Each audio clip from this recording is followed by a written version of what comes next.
आपल्याला आता कस्टमर समजा जर आहेत आणि कस्टमरांना मला प्लॅन सांगायचं तर समजा उदाहरणार्थ मी आज कस्टमरना फोन केला सर तुम्हाला फोन करतो तर नमस्कार सर. नमस्कार. आज तर तुम्हाला दुपारी 2 वाजता किंवा 4 वाजता वेळ आहे का सर? नाही 3 वाजता. तर आज आपण थोडंसं फायनान्शियल प्लॅनिंग संदर्भात चर्चा करूया की जेणेकरून त्यातनं तुम्हाला थोडीशी इन्फॉर्मेशन भेटेल. तर तुम्हाला जर 4 वाजता वेळ आहे प्रॉपर? हो भेटू. ठीक आहे सर. Okay sir. तर आज आपण 4 वाजता दुपारी भेटूया सर. ठीक आहे. तर आता मी कस्टमरांकडे आलेलो आहे. कस्टमरांनी आता भेटत आहे. आता भेटून ती चर्चा करत आहे. ठीक आहे सर. तर नमस्कार सर. नमस्कार. मी अतुल शितोळे. मी टाटा लाईफ इन्शुरन्स सोबत गेले 4.5 वर्ष झाले ऍज अ फायनान्शियल प्लॅनिंगचं काम करतो. ते फायनान्शियल प्लॅनिंग मध्ये जसं आपण काल फोनवरती बोलणं झालं त्या संदर्भात थोडंसं फायनान्शियल प्लॅनिंग बद्दल चर्चा केली. तुम्हाला फायनान्शियल प्लॅनिंग बद्दल थोडंसं असं वाटलं की काय आहे फायनान्शियल प्लॅनिंग मध्ये जास्त काय नाही की तुमचा जो उत्पन्न आहे त्या उत्पन्नामध्ये असणारा खर्च आणि तुमच्या असणारी इन्व्हेस्टमेंट यांचा जो काही संकल्पना आहे ते आपल्याला थोडंसं समजून घ्यायचं. त्यात आपल्याला चर्चेच्या माध्यमातून काही गोष्टी पॉझिटिव्हली काय आहे किंवा काही चुकीचं झालं थोडंसं समजून घ्यायचं. तर त्यासाठी मला काय थोडंसं तुमच्याकडून डिटेल्स हवे की ज्याच्या माध्यमातून आपण हे सगळं क्लिअरली समजून घेऊया. ठीक आहे. तर पूर्ण आपलं नाव सर? महेश शिवराज सुमराळे. तुमची सर जन्मतारीख सर पूर्ण? 27/10/90. 27/10/1984. Great sir. तुमचं सर एज्युकेशन काय झालं? Hotel management. ग्रॅज्युएट आहे?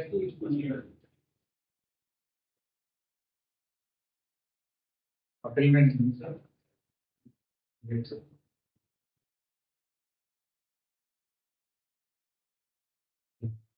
तुम्ही आता व्यवसाय करताय की सर कसं जॉब? व्यवसाय.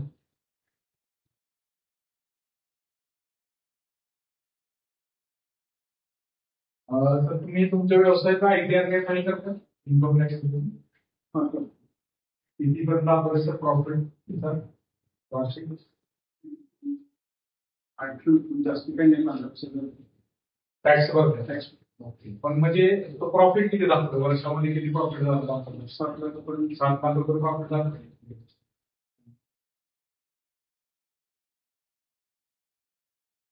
आता सर फॅमिलीमध्ये कोण कोण आहे सर? मी मिसेस आणि 2 मुली. एक मुलगी एक मुलगा.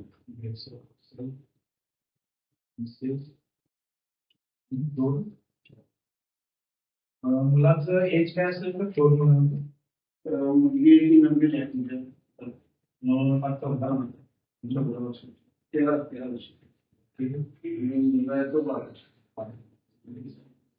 मॅडम तुमच्या हाऊस वाईफ की काही व्यवसाय? House wife.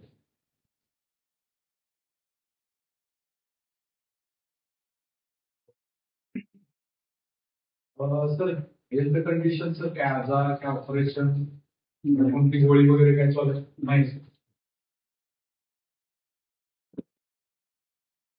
सर? काय तंबाखू चिंबन वगैरे काय नाही? पुढी आहे जास्त तुम्हाला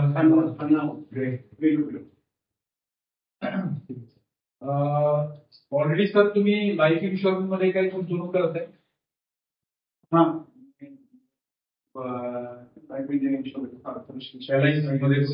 किती करता सर वार्षिक? किती वार्षिक 16,000. 16,000. 3-4 वेगवेगळ्या. ओके. 16,000 तुमच्याच नावावर करताय की कसं? तुमच्या नावावर म्हणजे 16,000ची एक पॉलिसी आहे का वेगवेगळ्या अशा घेऊन 16,000?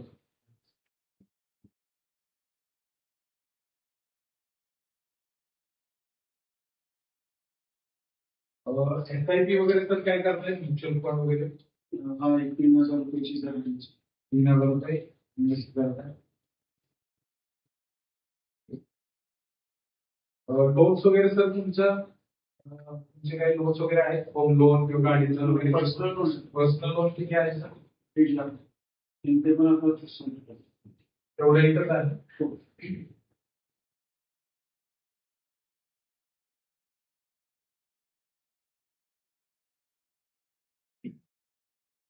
ठीक आहे सर. बेस्ट. आपण थोडंसं सगळ्या गोष्टी इन्फॉर्मेशन घ्यायचं आहे तुमचं.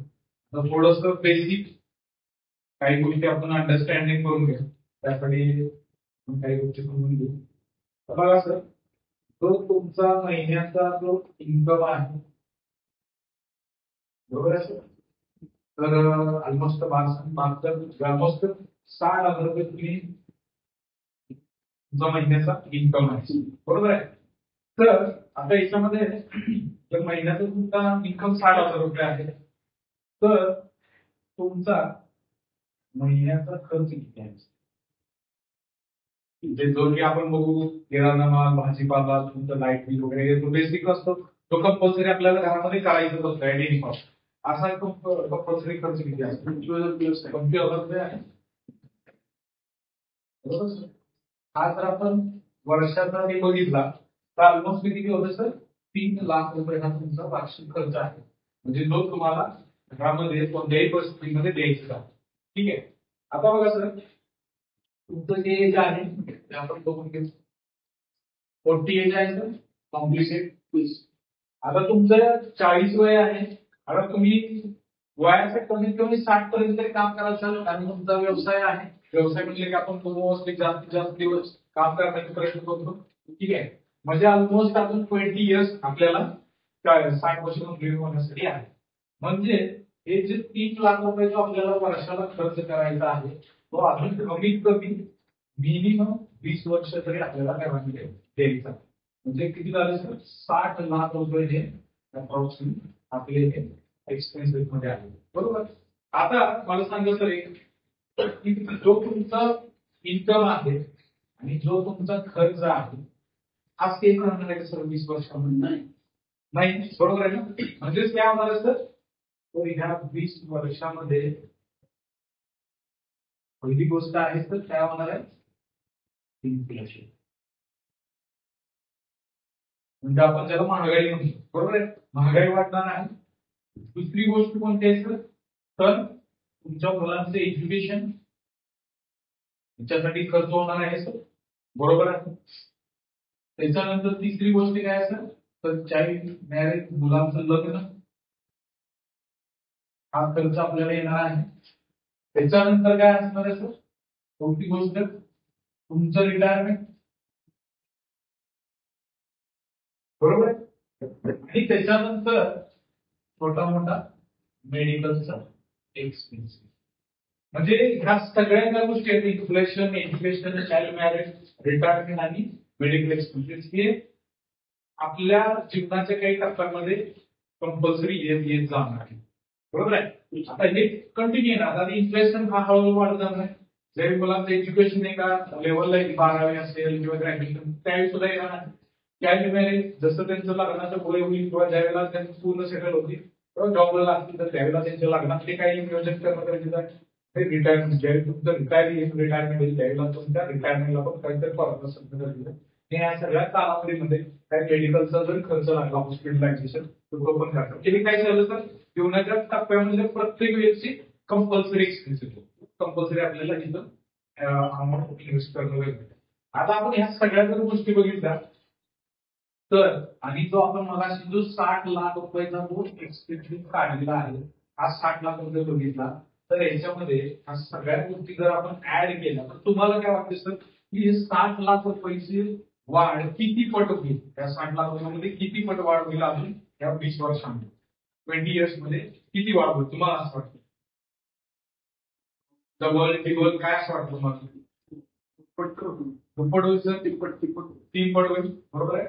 आता बघा, एक आपलं इकॉनॉमी जे आहे अर्थशास्त्र, हे काय म्हणतं, तर एव्हरी 7 इयर एक्सपेन्सेस अप्रॉक्सिमेट काय होतात सर? दर 7 वर्षाला आपला खर्च अप्रॉक्सिमेट डबल होतो. म्हणजे कमी जास्त आहे, हे एक्झॅक्टली काय घेतलं नाही. एज्युकेशनचा इन्फ्लेशन रेट वेगळा असू शकतोय, चाइल्ड मॅरेज, रिटायरमेंटला वेगवेगळा असू शकते. पण मी काय केलेलं आहे, एक अप्रॉक्स जो खर्च होऊ शकतो किंवा दर 7 वर्षाला ही वाढ होऊ शकते हे मी तुम्हाला दाखवलं. तर आता आपण बघितलं सर 40 वर्षापासून वयाच्या 60 पर्यंत आपण जर बघितलं तर 20 इयर्स आहे, जे 20 वर्षाचा कालावधी आहे. जर आपण बघितलं 7 7 ऑलमोस्ट तुम्ही म्हणताय सर कमी 3 पट तरी वाढ होणार. म्हणजे किती होणार सर? 1,80,00,000 रुपयाचा खर्च हा आपला होणार आहे. हा काय काय खर्च आहे सर? तर मिनिमम आहे जो की काय जास्त होणारच आहे, पण मिनिमम 1,80,00,000 रुपये आपल्याला लागणारच आहे ऍटेंडिंग कॉस्ट. आता बघा हे काय सर कोणता खर्च आहे? सर्टन खर्च, बरोबर आहे. म्हणजे सर्टन म्हणजे ह्या जर जीवनाच्या टप्प्यामध्ये आपण 20 वर्ष जर पुढे जातोय तर टप्प्याटप्प्याला हे खर्च करणं गरजेचं आणि होणारच आहे. ऍटेंडिंग कॉस्ट करायची होता. मग आता हा सर्टन खर्च आहे. तर आपण ह्या 20 वर्षामध्ये काही अनसर्टन गोष्टी बघू. आता यातली पहिली गोष्ट कोणती असेल तर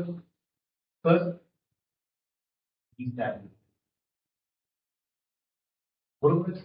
डिसॅबिलिटी सांगून येणार असेल, ऍक्सिडेंट का होणार नाही, तर त्यावेळेला डिसॅबिलिटी जातं काय होणार? अपंग. त्याला आपण मराठीमध्ये काय म्हणतो? अपंगत्व. तर अशा वेळेला आपल्याला इन्कम जनरेट होईल का? नाही होणार, कारण आपण अपंगत्व झालो तर इन्कम आपला ड्रॉप डाऊन होणार का? तर आपण आता फिट अँड फाईन आहे त्यामुळे आपण इन्कम कमवतो. पण ज्यावेळेला आपण फिट अँड फाईन नसेल त्यावेळेला इन्कम आपलं ऑटोमॅटिक हळूहळू कमी होतं, म्हणजे ड्रॉप डाऊन होण्याची चान्स आहे. ठीक आहे, त्याचा इम्पॅक्ट आपल्या इन्कम वरती आणि एक्सपेन्सेस वरती होणार. दुसरी गोष्ट काय सर? तर डीसी म्हणजेच काय? गंभीर आजार. गंभीर आजार पण म्हणजे काय सर? जसं की हार्टशी रिलेटेड आता मोठे प्रॉब्लेम आले, परत त्यानंतर कॅन्सर मोठे आजार आले. हा मग जर तुझे आपल्याला कोणतेही चॅलेंजेस फेस करावे लागले तर आपलं कामावरती लक्ष असणार आहे, व्यवसायावरती पुन्हा ते व्यवसायावरती लक्ष नसणार आहे आणि त्यामुळे सुद्धा इन्कम आपला ड्रॉप डाऊन होणार. आणि तिसरी अनसर्टन घटना जीवनामधली जे आहे ते डेथ. ह्या अशा 3 घटना आहेत आपल्या जीवनामधल्या ज्या अनसर्टन आहेत, की ज्यामुळं आपल्या एक्सपेन्सेस वरती इन्कम वरती कुठं ना कुठेतरी इम्पॅक्ट पाडणार. मग बघा सर, जर त्या 20 वर्षामध्ये पकडून जातो वरील पैकी कोणतीही घटना समजा घडली तर आपल्या घरी 1,80,00,000 रुपये मिळण्यासाठी तुम्ही काय तरतूद केली आहे?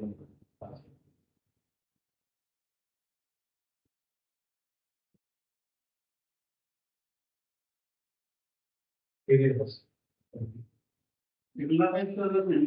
1,80,00,000 रुपये नाही, 30-40 लाख रुपये कशामध्ये गेले तर इन्शुरन्स. म्हणजे तुम्हाला 16,000 रुपये तुम्ही लागेल जो आहे एका पॉलिसीला 12,00,000 असतो. बाकीच्या ते सेव्हिंग प्लॅन आहे का सेव्हिंग प्लॅन मध्ये सर एवढं कव्हर नसते. ऑलमोस्ट 10 ते 12 फुटच कव्हर असते, त्याच्यापेक्षा जास्त नाही. तुम्हाला रायडर्स वगैरे ऍड करून सांगितलं ऍक्सिडेंटल झालं, ऍक्सिडेंटल होईल याची काही गॅरंटी का? तरी पण तुम्ही म्हणताय तसं जर मी पकडलं तर 1,80,00,000 रुपये 30 लाखाचं कव्हर आहे उदाहरणार्थ पकडलं, त्यामुळे तुमच्या पॉलिसी बघितल्यानंतर मला एक्झॅक्टली कळेल सांगेन. पण जर तुम्ही म्हणताय तसं 30 लाख रुपये जर कव्हर आहे असं जरी पकडलं तरी अजून आपल्याला सर कव्हर कितीची गरज आहे? 1,80,00,000 सॉरी 50,00,000 रुपयाची गरज आहे. तर मग मला सांगा सर, जर समजा दुर्दैवी अशी घटना घडली आणि घटना घडल्यानंतर असं तुम्हाला वाटतं का घरामध्ये तुमची चालते 2 लाख त्याची सगळी जबाबदारी ऍक्सेप्ट करते, किंवा तुमच्या झाल्यानंतर तर दुर्दैवी घटना घडल्यानंतर परत 1,80,00,000 रुपयाची जबाबदारी लगेच कोण घेत?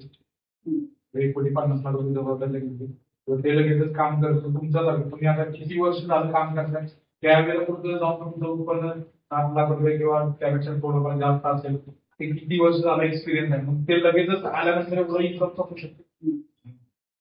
तुम्हाला असं वाटतंय का की 1,80,00,000 रुपये आपण दुसरा पण एक अँगल बघूया. जर समजा 1,80,00,000 रुपये आपण सेव्ह करायचे म्हणजे इथून पुढच्या कालावधीमध्ये तरी मला वाटतं अप्रॉक्सिमेट महिन्याला आपल्याला 1,00,000 रुपयाच्या आसपास अमाऊंट आपण गुंतवणूक करणं गरजेचं आहे. मग एवढी अमाऊंट आपण गुंतवणूक करू शकतो सर महिन्याला, कारण आपलं उत्पन्न पण थोडं कमी आहे तर हे पण अफोर्डेबल आहे. मग असं काही सोल्युशन तुम्हाला असं वाटते का की बघावं जेणेकरून माझं हे 1,50,00,000 रुपये तुम्हाला कमी इन्व्हेस्टमेंट मध्ये मिळावं किंवा असं काहीतरी सोल्युशन यावं असं तुम्हाला वाटतं? निश्चित आहे. Yes, great sir. तर आपण आता त्याच गोष्टीकडे जाऊया, ती गोष्ट आपण समजून घेऊ. आता आपण या सोल्युशनकडे जाऊया. हे सोल्युशन आहे sir Tata AIA life insurance.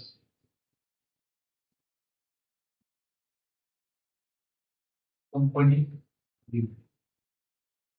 Tata life insurance कंपनीचं हे सोल्युशन आहे. त्या सोल्युशनचं नाव आहे सर परक्षा लाईफ लाईफ.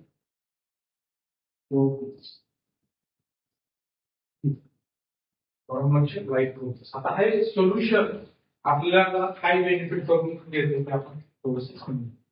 त्यामध्ये पहिला बेनिफिट आहे सर नॅचरल डेथ.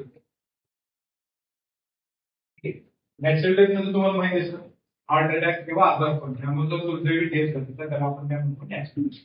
तर अशा याला आपण 1,00,00,000 रुपयाचा विमा देतो असं आपण उदाहरण बघू.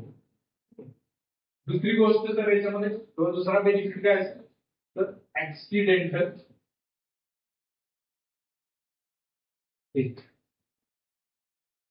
Accidental death. तुम्हाला माहिती असेल 2 व्हीलरवरून जाताना 4 व्हीलरमधून जाताना किंवा करून पडलो साप चावली अशी कुठलीही ऍक्सिडेंटल घटना घडली आणि त्यामुळे दुर्दैवी डेथ झाली त्याला आपण ऍक्सिडेंटल डेथ म्हणतो. तर अशा वेळेला 1,90,00,000 रुपयाचा विमा. ठीक आहे. त्यानंतर तिसरा बेनिफिट काय असेल तर public transport vehicle. Public transport vehicle म्हणजे काय जर गव्हर्नमेंटच्या वाहनामधून आपण जातोय आणि त्या गव्हर्नमेंट वाहनाचा दुर्दैवी ऍक्सिडेंट होतोय आणि त्यामध्ये आपले दुर्दैवी डेथ होतं तर त्याला आपण पब्लिक ट्रान्सपोर्ट व्हेकल म्हणतो. अशा वेळेला कंपनी 2,80,00,000 रुपयाचा विमा आपल्याला कव्हर करते. तर चौथी गोष्ट आहे सर किंवा चौथा बेनिफिट आहे याच्यामध्ये accidental total and permanent disability.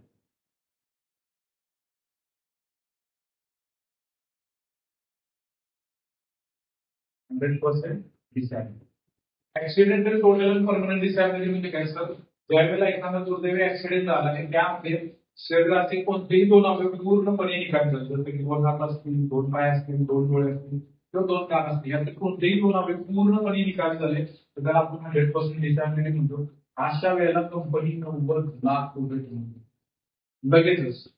आणि जो काही पुढचा प्लॅन आहे तो ऍज कंटिन्यू चालू आणि प्लस भविष्यामध्ये जर प्लॅन संपायचा दुर्दैवी परत डेथ झाली तर परत आणि 1,00,00,000 रुपये दोन्ही घटना याच्यामध्ये कव्हर करतात.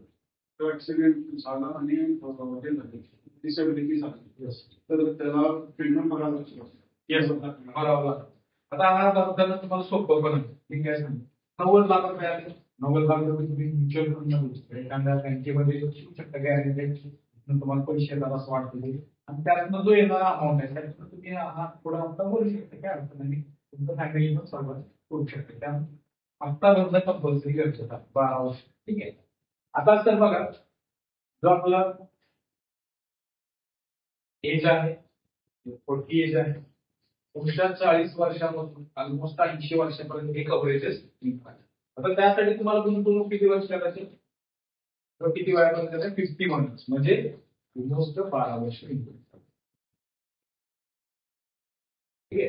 12 वर्ष गुंतवणूक करायचे आणि कव्हर कितीपर्यंत येणार सर 80 वर्षापर्यंत.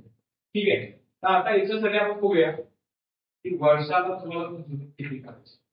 वर्षाला गुंतवणूक करायची 1,00,000 39,116. 1,39,116 मध्ये आपण दरवर्षी गुंतवणूक करतो.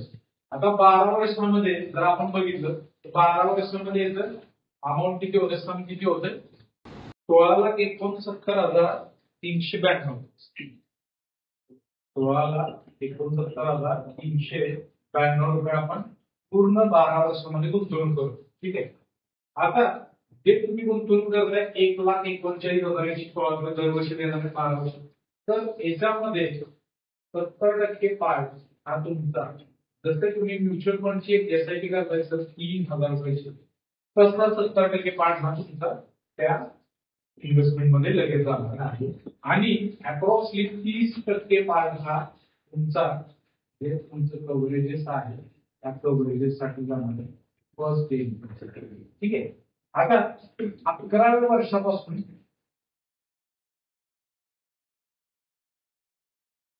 पुढचे 30 वर्ष ही अमाऊंट या फंड मध्ये ऍड केली.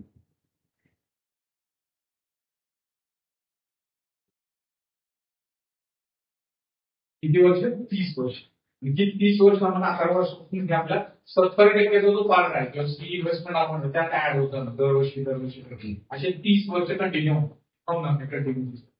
आता बघा हे जे 70% आपण इन्व्हेस्ट करतोय आणि जी 30% आपण परत तिथे येणार आहे त्याचे लास्ट 5 वर्षामध्ये जे रिटर्न्स आहे ते 28% रेट ऑफ रिटर्न रिटर्न्स. ठीक आहे.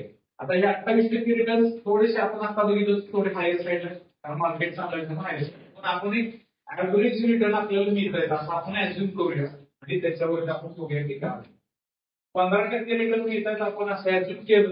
ठीक आहे. तर 6 वर्षानंतर जर समजा तुम्हाला काही पैसे काढायची गरज आहे, तुम्हाला लागेल काढायचे आहे, तर 10 वर्षामध्ये हीच अमाऊंट आपली ऑलमोस्ट 18 लाख रुपये जनरेट, 18 लाख रुपीज तुमचे जनरेट होतात 10 वर्षामध्ये. ठीक आहे. आता तुम्हाला जर हे पैसे विड्रॉ करायचे तर एक नियम आहे, कंपनी काय करते, जो तुम्ही ईएमआय भरताय असे 3 ईएमआय कंपनी जवळ बॅलन्स ठेवा आणि बाकीचे पैसे तुम्ही काढू. म्हणजे 39 म्हणजे आपण 4 लाख रुपये राऊंड फिगर तुकडे आपल्याला कॅल्क्युलेशनला इझी पडेल त्यासाठी.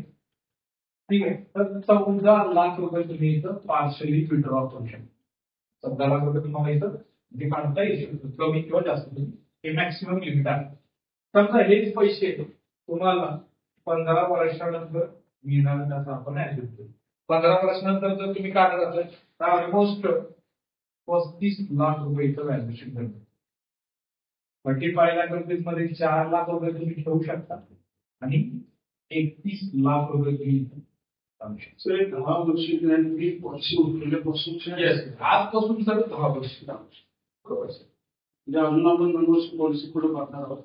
Yes sir. तरी पण तुम्ही पार्शली विड्रॉ करू शकता. 20 वर्षानंतर सर हेच पैसे किती होतात बघूया सर.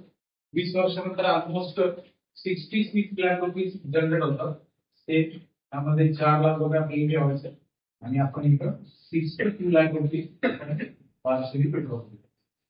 25 इयर्स नंतर तुमचं वयाचं 65 एज असेल त्यावेळेला ऑलमोस्ट 1,12,00,000 रुपये जनरेट झाले.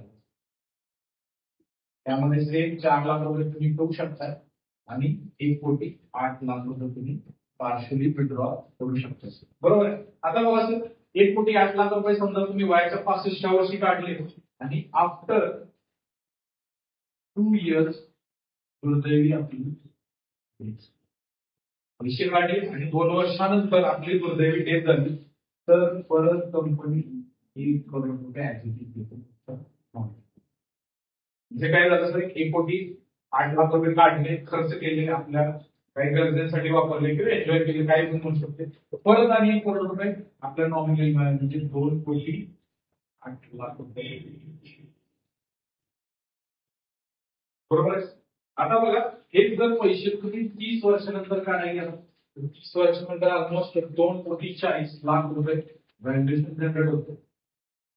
ते तिथं तुम्ही 4 लाख रुपये देऊ शकता आणि इथं 2,36,00,000 रुपये तुम्ही विड्रॉ करू शकता. आता समजा तुम्ही हे पैसे मॅच्युरिटीला म्हणजे 40 वर्षानंतर एकदम काढायचे मला तर ऑलमोस्ट 8.5 करोड रुपये तुमचे इथे जमतात. आणि हे पूर्णपणे पैसे टॅक्स फ्री सेक्शन 10(10)(d) आणि म्हणतात पूर्णपणे पैसे तुमचे टॅक्स फ्री जमा होतात. आता आपण मॅच्युरिटी अमाऊंट तुमची अकाउंटमध्ये मिळते. म्हणजे पूर्णपणे पैसे टॅक्स फ्री का तर तुम्ही इन्व्हेस्टमेंट इन्शुरन्स मध्ये करताय. इन्शुरन्स मधला एक जो आहे त्यामध्ये ह्या प्लॅन मध्ये प्लॅन मध्ये आपण म्हणतो की 2.5 लाख रुपयाच्या आतमध्ये जर गुंतवणूक करत असेल तर त्या व्यक्तीची येणारे पैसे हे पूर्णपणे टॅक्स फ्री येतात. त्यावर कोणताही टॅक्स लागत नाही. आता बघा सर आपण बघितलं तसं 360 डिग्री क्लास म्हणजे आपण इन्व्हेस्ट करतोय तर पहिल्या दिवशी कव्हर आहे डिसॅबिलिटी आहे पार्शियल विड्रॉ आहे. त्यामुळे तुम्ही असं विचारलं तर माझ्या रिटायरमेंटला काढू शकता मुलांच्या लग्नाला काढू शकता. प्रत्येक सिच्युएशनला आपला हा प्लॅन कव्हर करतो किंवा प्रत्येक सिच्युएशन मध्ये आपल्याला बेनिफिट द्यायचा प्रयत्न करतो. आपण तो वापरतो.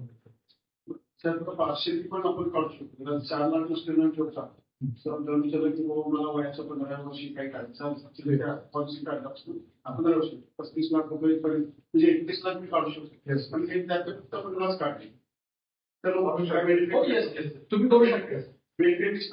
आता इथं बघा बेस्ट क्वेश्चन तुम्ही केला. समजा तुम्ही 35 लाख रुपये व्हॅल्युएशन झाले 4 लाख रुपये ठेवले 21 लाख रुपये ठेवले 15 लाख काढले तर तुमची इथं जास्त पैसे राहणार ना. या जास्त पैशाला आणखी जास्त व्याज वाढत राहणार आणि जास्त व्याज वाढत राहिले परत तुमची इथं जे अमाऊंट मिळणार जास्त नाही. आता तुम्ही 31 काढले 4 लाख रुपये ठेवले तर 4 लाख रुपये मध्ये वाढ होतात. पण तुम्ही 31च्या ऐवजी 15 काढले आणि इकडे 16च्या 20 लाख रुपये ठेवले 20 लाखावरती आणखी व्याज वाढतात.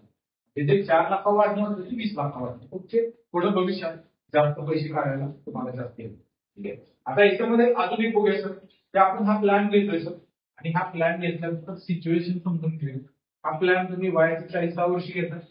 दुर्दैवी 42 एजला तुमचा दुर्दैवी ऍक्सिडेंट झाला. ऍक्सिडेंटल तुम्ही काम नाही करू शकत आहे पण तरीही कंपनी 90 लाख रुपये प्लॅन पण कंटिन्यू प्लॅन पण झाला नाही. बरोबर आहे.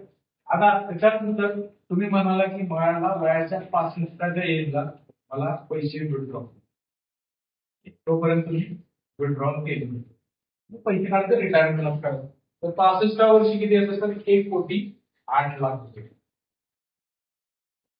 तर पैसे काढले तरी प्लॅन चालू का तर 4 लाख रुपये ठेवले. दुर्दैवी 72 एजला आपला ऍक्सिडेंट झाला.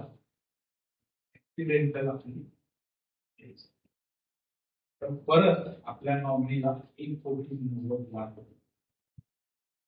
बघा सर. आता आपण जर सगळ्याचं जर कॅल्क्युलेशन करायचं म्हटलं तर 90 लाख रुपये 1,90,00,000 रुपये आणि हे 1,08,00,000 तर 2,80,00,000 लाख 3,80,00,000 लाख 3,88,00,000 लाख रुपये तुम्हाला बेनिफिट गुंतवणूक किती करायची असते 16,70,000 रुपयेचा गुंतवणूक करणार आणि तुम्हाला 3,88,00,000 रुपये. आता हे मी फक्त 15% रेट ऑफ रिटर्न्स काढशील. जर तुम्हाला मी दाखवलं 18% रेट ऑफ रिटर्न्स तर हे एक कॅल्क्युलेशन आणखी वाढू शकतो. बरोबर आहे. कारण काय की जे रिटर्न आपण मिनिमम ऍव्हरेज रेट असं कंपनीनं अजून 13% ऍडिशनल दिलेलं 13% आपण ऍडिशनल आपल्याला सांगितलं का मार्केट फ्लक्च्युएशन होऊ शकतो. म्हणून जो ऍव्हरेज रेट ऑफ रिटर्न आहे 15% जो आहे बऱ्यापैकी लास्ट 30-40 वर्षामध्ये 15%च्या आसपास रिटर्न दिलेले तो रिटर्न आपण घेऊन एक कॅल्क्युलेशन काढलेलं आहे. तर बघा सर आता जर आपण एक चांगलं सोल्युशन जर तुम्ही घेताय तर त्या सोल्युशन मध्ये तुम्हाला डे 1 पासून कव्हरेज येत आहे. जर तुमचा प्लॅन घेतला लगेच काय झालं 1 करोड रुपये मिळणार फॅमिली सिक्युरिटी त्यांना प्रोटेक्शन मिळू शकते अमाऊंट मिळू शकते. भले तुम्ही नसाल पण ती अमाऊंट त्या फॅमिलीमध्ये त्यांच्या ज्या काही फ्युचर या कंप्लीट करण्यासाठी किंवा मुलांचं एज्युकेशन असेल मुलांचं लग्न असेल तर ते कंप्लीट करण्यासाठी तुम्हाला बेनिफिट मिळेल. याच्यामध्ये तर सुसाईड 2 वर्षानंतर कव्हर केलं जातं. सुसाईड हा दुसरा हप्ता बनला की तुमचं सुसाईड कव्हर केलं जातं. पहिल्या हप्त्यामध्ये सुसाईड कव्हर केलं जातं. त्याच्यामध्ये तिसरा नियम एक असा आहे की फर्स्ट 3 वर्षामध्ये जर समजा कुठल्याही प्रकारे जर आपली दुर्दैवी डेथ होते तर त्याच्यामध्ये इन्व्हेस्टिगेशन केलं चौकशी केली जाते. त्यामध्ये की खरंच काही लग्ना ऑलरेडी कुठला आजार होता का त्यामुळे फ्रीज झालं हे बघितलं जातं. आणि त्याच्यानंतर सेक्शन 45 ते 3 वर्षानंतर कुठल्याही प्रकारे जर डेथ झाले तर कंपनी पूर्णपणे त्या फॅमिलीला इन्शुरन्स करतो. तर तुम्हाला कसा हा एक ओव्हरऑल सोल्युशन म्हणू शकतो आपण याला. हे सोल्युशन कसं वाटलं आणि तुम्हाला काय याच्यामध्ये शंका असतील तर विचारू शकता. सोल्युशन चांगलं आहे. पण दर वर्षाला 1,40,00,000 अपार्टमेंट आता सर याच्यामध्ये कसं आहे सर 1,39,000 जर तुम्हाला म्हणजे तुम्हाला असं म्हणणं आहे की जास्त अमाऊंट बरोबर सर. पण बघा आज तुम्ही हे 1,39,000 जर इन्व्हेस्टमेंट नाही केली बरोबर इन्व्हेस्टमेंट नाही केली आणि दुर्दैवी काय घटना घडते तर घरामध्ये 1 करोड रुपये कोण घेतले. हे अमाऊंट याच्यामध्ये इन्व्हेस्टमेंट 50 लाख रुपयापासून आहे.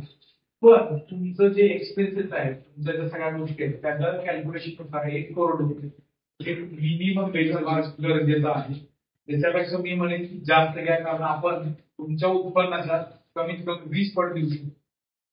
20 टाइम्स आपण देऊ शकतो म्हणजे तुम्ही बघितलं 1,50,00,000 रुपये देऊ शकतो. 1,40,00,000 रुपये तुम्हाला देऊ शकतो. पण एक बेंचमार्क म्हणून मी 1 करोड रुपये तुम्हाला त्यामध्ये इन्शुरन्स दिलेला. आता बघा तुमचं वय 40 आहे त्याच्यानंतर जर समजा 45 झालं आणि तुम्हाला गरज वाटते की मला आता इन्शुरन्स घ्यायचं तर त्यावेळी कमी असेल ऑटोमॅटिक वाढलेला असतो. म्हणून ती गोष्ट आज तुम्हाला कमीमध्ये मिळते की आज तुम्ही घेणं गरजेचं आहे. भलेही थोडीशी तरतूद काय ना काय करा ऍडजस्टमेंट करा कारण गेले 30 ते म्हणजे तुम्ही जसं म्हणायला गेलं तर इन्शुरन्स भरपूर उशिरा केला हा ऍक्च्युली 25 वयाच्या दरम्यान घेणं गरजेचं आहे कारण तिथून रिस्पॉन्सिबिलिटी हळूहळू चालू होतं. आता तुम्ही रिस्क मध्ये पण आहे. रिस्क मध्ये म्हणजे म्हणण्यासारखं काय काय जर तुमचं घटना घडली तर मुलं आहे विषय आहे ते पूर्ण फॅमिली फायनान्शियली अनस्टेबल होऊ शकतात. तेवढं तुम्ही माझं म्हणणं आहे की घेणं गरजेचं आहे तेवढं तुम्ही घेऊ शकता म्हणजे जास्तीत जास्त घ्या. तुम्हाला आज 1 करोड रुपये जास्त वाढ असेल कवर तेव्हा ही आपण वाटत असेल येणाऱ्या 4 वर्षानंतर 5 वर्षानंतर किंवा 7-8 वर्षानंतर तुम्हाला समजेल की मी त्यावेळेला 1 करोड रुपयाचाच घेतला असतं बरं का तर माझ्याकडे काही पैसे होते मी फक्त थोडेसे ऍडजस्टमेंट करणं गरजेचं. आता तुम्हाला जर मला सांगा हेच जर मी 1,41,40,000 10 वर्षापूर्वी सांगितलं असतं तुम्ही घेतलं असतं नाही घेतलं बरोबर आहे. कारण काय हळूहळू ते अमाऊंट आहे इन्कम पण जर समजा त्यावेळेला जर ही अमाऊंट बघायला गेलं प्रीमियम एवढा असता का कमी असतं तुम्ही केलं म्हणून अजून जर तुम्ही थांबला अजून पुढे गेला 5 वर्ष 7 वर्ष अजून पुढे जेवढं तुम्ही थांबणार तेवढं तुमचं जास्त नुकसान होतं. त्यामुळे तुम्ही जेवढ्या लोक हाच प्रीमियम घ्याल तेव्हा तुम्ही जो फॅमिली प्रोटेक्ट करा ते कधी पण तुमच्यासाठी बेटर आहे आणि चांगलं आहे. कारण हे सोल्युशन एवढं बेस्ट आहे की आता ऑलमोस्ट टाटा इन्शुरन्स म्हणजे 60% लोक हा इन्शुरन्स प्लॅन किंवा आपण हे जे सोल्युशन म्हणतो हे सोल्युशन घेतात. बऱ्यापैकी सगळे आम्ही 25 पासून 45 पर्यंत बऱ्यापैकी सगळ्याच व्यक्तींना हेच सोल्युशन सांगतो कारण गरजेची वस्तू आता तुमच्याकडे नव्हता इन्शुरन्स म्हणून याच्याकडे आपण ऑलरेडी असताना सरकारची परमिशन तर दुसरं काहीतरी त्यामध्ये तुम्हाला काही नाहीये किंवा जे कमी आहे ते आपण त्यावर सोल्युशन बेसिकली वेगळं असणं गरजेचं आहे. 15 वर्षानंतर काही अमाऊंट काढते आणि ती अमाऊंट परत आपल्याला इन्व्हेस्ट करता येईल. तर तुम्ही गुंतवू शकता असं काय नाही. 5 वर्षानंतर ह्या प्लॅन मधून तुम्ही पैसे पार्सली विड्रॉ करू शकता आणि तुमच्याकडे परत आले तर परत तुम्हाला असं वाटलं इन्व्हेस्ट करायचं तरी पण करू शकतो. काही नाही काढलेले पैसे परत भरता येईल करू शकतो. फक्त नियम लक्षात ठेवायचे की 4 लाख म्हणजे 3 हप्ते तुम्हाला 3 EMI आपण इथं म्हणू शकतो तुम्हाला होणं गरजेचं आहे. ऍक्च्युअली कंपनी एकच EMI सांगते पण आम्ही 3 EMI जास्त सांगतो तुम्हाला माहिती असेल. आणि सर हे एक चांगलं सोल्युशन आहे फॅमिलीसाठी जेवढं लवकर तुम्ही प्रोटेक्ट व्हाल तेवढं व्हा कारण हे नंतर गेले 3 वर्ष 4 वर्ष झाले आले वर्ष त्यामध्ये भरपूर काही चेंज झाले आणि जेवढं लवकर तुम्ही सिक्युअर व्हा तेवढं तुमच्या फॅमिलीला चांगल्या पद्धतीने प्रोटेक्शन म्हणजे तुम्ही रिस्क फ्री राहा. आता तुम्ही जर मार्केटमध्ये गेला शेजारात गाडी गेली काय वाटतं संपर्क गेला तर काय वाटतं रिस्क वाटतं आतमध्ये राहिला आणतात जरा काय झालं तर मी नसतो माझ्या घरात पण ह्याच्या जागी जर विचार असा करा की जर तुमच्याकडे इन्शुरन्स असता तर तुम्ही काय विचार केला काय असते काय झालं तर आपण एक कबड्डी घेतो. हा वीजला दोन्हीतला डिफरन्स आहे काय वीजवर घेतल्यानंतर आणि घ्यायचा त्यामुळे आपण गरजेचं आहे. त्याच्यामध्ये अजून पण एक सांगितलं की माझ्याकडे इन्शुरन्स करायचं असं चालू होतं. दुर्दैवी आमचं डिस्कशन झालं फायनलायझेशन झालं फोनवरती त्यांना प्लॅन पण आवडून झालं आणि करायचे ठरवलं त्यानंतर मग त्या 8 ते 10 दिवसाचा टायमिंग गेला. त्या टायमिंगच्या कालावधीमध्ये त्या मित्राला स्ट्रोक जिम करत होता सगळं चांगलं होतं रिटर्न फाईन होता स्ट्रोक आल्यामुळे काय झालं स्टेंट बसलो. आता स्टेंट बसवल्यानंतर त्यांनी मला 8 दिवसानंतर फोन केला सर मला ती पॉलिसी आता पॉलिसी घेता येईल हे फक्त 25,000 अशी सिच्युएशन आल्यानंतर तुम्ही म्हणाला की मला इन्शुरन्स पाहिजे तर आता जरी असं काही नाही तेवढ्या लवकर तुम्ही प्रोटेक्ट व्हाल सिक्युअर व्हाल तेवढं तुम्ही करणं गरजेचं. अजून जर तुम्हाला काही काय म्हणजे फक्त एकच होती की मी जर 10 वर्षाने 1,40,000 मिळणार 14 लाख मिळणार ते काढले तर पुढे फक्त माझं इन्शुरन्स कव्हरेज झालं. बाकी ते दरवर्षी तुमचं कर्म हे आपण बघितलं तर मग फंड मध्ये ऍड होणार पैसे ऍड म्हणून थोडे पैसे वाढले. ते पण परत समजा 10 वर्षानंतर एक 4 लाखाचे समजा एक 20 लाख रुपये झाले. परत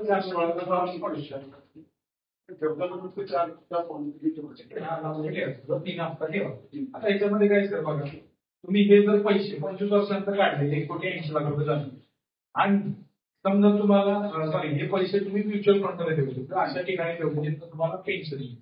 म्युच्युअल फंड मध्ये ठेवले तर ऑलमोस्ट 1 करोड रुपयाला 70,000 रुपये पेन्शन येईल 60,000 तुमचं फायनान्शियल पेन्शन प्लॅन झाला असेल तुम्ही याला पेन्शन प्लॅन करून बघू शकता.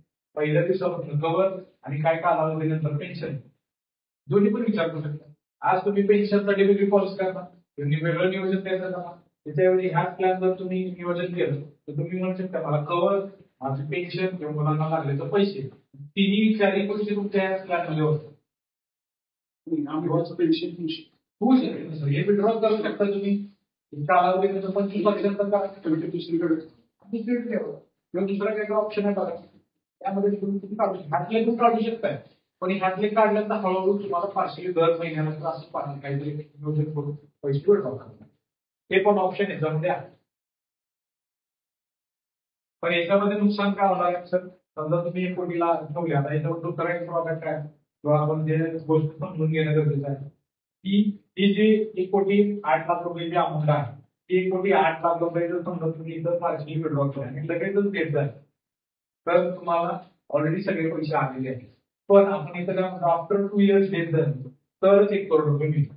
पण आता आपण येतो म्हणून 31 लाख रुपये तुम्ही काढले आणि 31 लाख रुपये काढल्यानंतर लगेच देत जाल ते 6 महिन्यानंतर तर तुम्हाला नाही 69 लाख रुपये मिळणार पॉलिसी बाकी फंड व्हॅल्यू मिळणार नाही. जे फंड व्हॅल्यू किंवा सम इन्शुरन्स आपलं जे काही तुम्ही पण हायर आहे ती कंपनी देते त्यामुळे आपण इथं काय करतो 25 1,08,00,000 रुपये पाडू पैसे आपल्याकडे जास्त आले ना आणि मग नंतर 2 वर्षात कधी पण देतो परत 1 कोटी पाहिजे फोन करतात कोणीचा फायदा असतो म्हणून मी तुम्हाला